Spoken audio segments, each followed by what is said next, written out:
దానాపురం అనే ఒక ఊరిలో కొన్ని రోజుల క్రితం అక్కడి ప్రజలంతా కలిసిమెలిసి ఉండేవారు. ఆ ఊరిలోని ప్రజలు ఆ ఊరి చివర ఉండే చెరువులోని నీటిని త్రాగునీరుగా మరియు ఇతర అవసరాలకు ఉపయోగించేవారు. అలాగే ఒక రోజు కొంతమంది నీటి కోసం వెళ్ళసాగారు. ఆ చెరువులో అకస్మాత్తుగా ముసళ్ళు కనిపించాయి. వారు భయభ్రాంతులతో కేకలు పెడుతూ ఇంటికి పరుగులు తీశారు. మరుసటి రోజు ఉదయం కొంతమంది వ్యక్తులు ధైర్యం చేసి సరస్సు దగ్గరికి నీటి కోసం వచ్చారు. అప్పుడు ఆ ముసళ్ళు ఆ వ్యక్తుల మీద దాడి చేసి గాయపరిచి చంపేస్తాయి.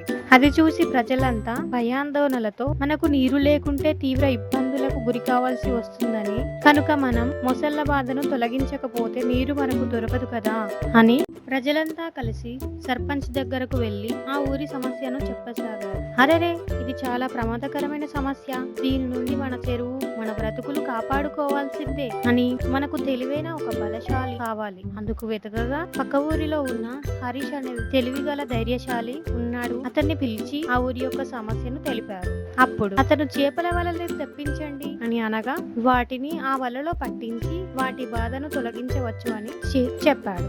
మరుసటి రోజు చేపల వలలు తెప్పించి చెరువు చుట్టూ వేశారు. అందులో కొంత మాంసాహారాన్ని కూడా పెట్టారు. అప్పుడు ఆ ముసళ్ళు ఎంతో ఆకలిగాను ఆహారం కోసం ఆ వలలోకి పరుగులు తీశాయి. ఆ వలలో చిక్కుకుపోయాయి. వాటిని పట్టుకెళ్లి అడవిలో పడేశారు.